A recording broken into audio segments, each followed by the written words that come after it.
down, yes, Victor Wembanyama did not play well. He didn't.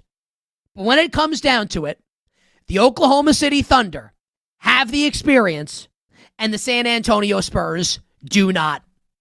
And it manifested itself in a major, major way in last night's game, especially in the first quarter. And if you are just a box score monkey and you wake up in the morning and go, ooh, what happened in the game last night? Let me look at the box score. And you see the Thunder were up by 2 at the end of the first, you might think, what's he talking about? How did you know in the first quarter that the Spurs were in trouble if OKC was only up by 2? Here's how I know. Because Gilgeous-Alexander was terrible last night in the first quarter. He was terrible. How do I know? A, I watched the game. B, he said so after the game. He said it was maybe the worst start to a game in his career. And it's probably a little bit of hyperbole from SGA. But I mean, he said he was terrible. And he was to start the game. And if I told you that SG in a game without J-Dub and a game without AJ Mitchell, if I told you that SGA was going to be not good to start the game, you would have thought Spurs have an excellent first quarter. And even if the Spurs aren't up by 8, aren't up by 10, aren't up by more, you would expect San Antonio to be leading at the end of the first 12 minutes of the game. Nope. OKC's winning at the end of the first. And not that the game's over at that point, but I kind of felt like I was on the wrong side of it. And it struck me in that moment. Hell. It thunderstruck me in that moment.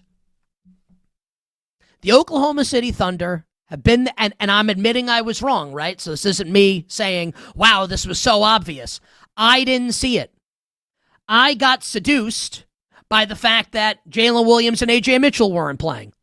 You know I think the Thunder are the better team than the Spurs. I picked the Thunder before the season started to win the championship over my Knicks. Looks like that was a good prediction. Hopefully the Knicks win, but you understand what I'm saying.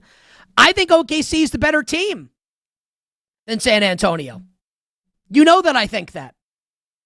But I got seduced by the 2 injuries. And it turned out that experience was the biggest factor in last night's game. De'Aaron Fox hasn't been in a spot like this in his career. The one playoff run with Sacramento, he has a terrible start to the game. Wembanyama's terrible the whole game. And it makes me think of a couple years ago when the Thunder played the Dallas Mavericks in 2024 in the second round when OKC was the upstart team. They were ahead of schedule. They were the 1 seed. And they lost Game 5 to Dallas and then lost Game 6 to Dallas and got sent home. And that experience of getting knocked off the mountain and being forced to climb back up, in part, along with having a ton of really good players, including the now 2-time MVP Shai Gilgeous-Alexander, spurred the Thunder to the top of the mountain last year and winning the NBA championship. And it just, and look, the series isn't over yet. The Spurs can obviously come back and win, but this needs to be said. This is the history of the league. This is what it is.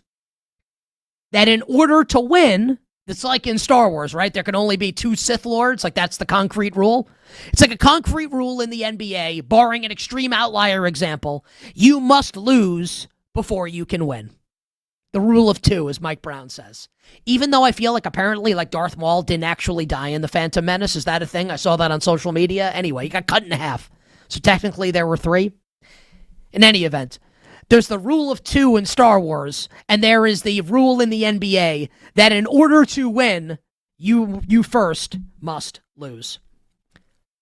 The Oklahoma City Thunder lost. They lost a couple years ago to Luka Doncic and the Dallas Mavericks. San Antonio Spurs haven't lost yet. And look, they might not lose. They could win Game 6. They could win Game 7. They could beat the Knicks in the NBA Finals, and they could be like this historic team that has bucked every trend, and that will solidify Victor Wembanyama. I don't even know what we would say about Wemby. If they win Game 7 in OKC and then win the championship, my God, what we'll be saying about Victor Wembanyama and the San Antonio Spurs. But at the moment right now, we would all acknowledge, right? It looks more likely that the Spurs are going to go the way of so many great teams in the past. Basically, all of your favorite great teams have lost before they've won. Whether it's the Jordan Bulls, the Shaq Lakers, you lose, but LeBron, you lose before you win. And right now, it looks like the San Antonio Spurs will lose before they win. And just to reiterate, this is not me trying to, I'm not saying that this was obvious beforehand. I bet the Spurs. I lost money on the game. So I didn't even see it last night. And as I'm telling you, while I'm watching, I'm thinking, I blew it. I should have known. I should have known better, even without Jalen Williams and A.J. Mitchell. And I like to take that experience moving forward. Let's talk about Victor Wembanyama. What a strange, weird, no good, very bad, some would say unethical performance last night from Victor Wembanyama in San Antonio's Game 5 loss. And before we go any further, I want everyone to take a listen to this soundbite. What Victor Wembanyama had to say post-game last night to the media after his the most hollow, empty 20.6 rebound performance mine eyes have ever seen in a big spot. Take a listen to this earth-shattering piece of sound that makes tremendous news from Victor Wembanyama. Oh, wait. He didn't speak to the media after the game last night. Victor Wembanyama declined to speak to the media after the game last night. Some would say that is unethical. And we can talk about that in a moment where you want to talk about just ethics with Victor Wembanyama wants to criticize. And I think Wemby's awesome, right? I think he's great. But he wants to criticize everybody and everything. He's basically 7'4" French John Lovitz from The Critic. Wants to criticize everyone and everything. How about Victor? And I love that this happened, but let's call it like we see it. At the end of the game, Victor Wembanyama is whispering in the air, and I called for this games ago. Whispering in the air as Mitch Johnson empties the bench when they're losing, right? And in comes Bismack Biyombo, and in comes Mason Plumlee. Dust off one of the 9 Plumlee brothers. And Wembanyama's whispering in their ear, and all of a sudden they're putting Jared McCain on his ass.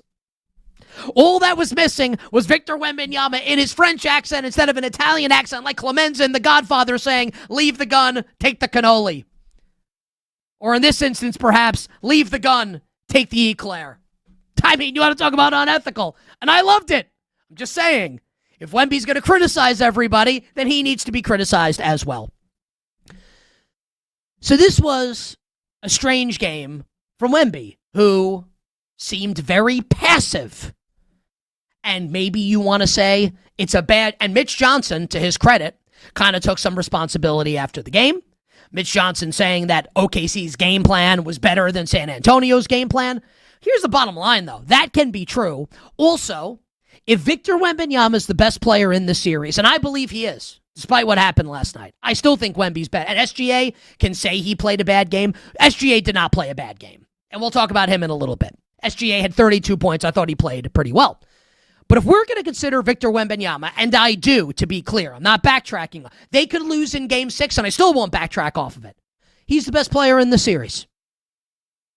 But if that's true, and it is, he's got to be more aggressive. He's got to be more aggressive.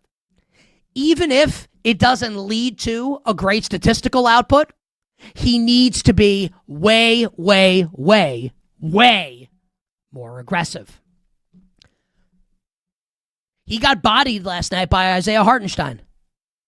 Just look at, I don't know if they're called heat maps. It's probably not a heat map, right?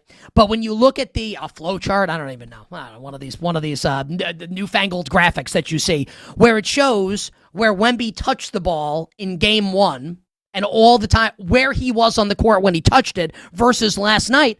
He's like under the basket all the time, and not all the time, but most of the time in Game 1. The Thunder did an unbelievable job of pulling him away from the basket last night. And I get it. Like, coaching's involved in that. And Mark Dagnall's a great coach. Also, if you're Victor Wembanyama, you say screw that. And you do what you have to do. So I didn't love that last night from Victor Wembanyama. And what it reminded me of, because I love thinking about things that have happened in sports and relating them to things that have happened in the past to potentially serve as a roadmap for what will happen moving forward. So let's hop in the You Better You Bet time machine for just a moment. Last night, May 26th, year of our Lord, 2026. Let's go back 37 years.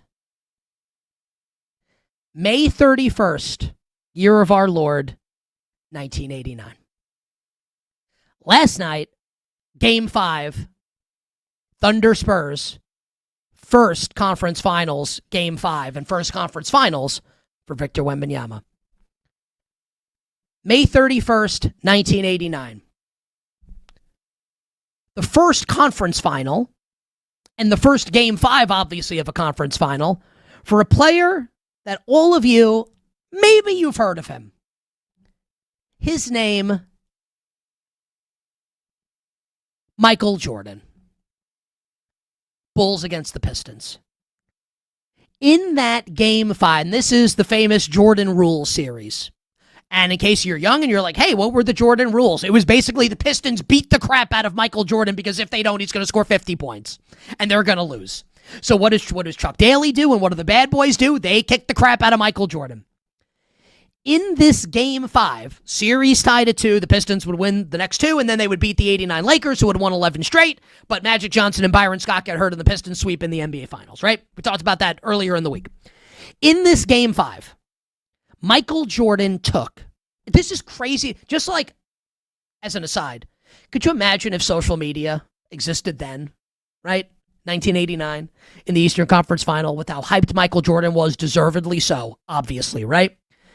In Game 5 of that Eastern Conference Final, Jordan's first Eastern Conference Final, do you know how many shots he took as the Bulls lost to the Pistons in a pivotal Game 5? 8.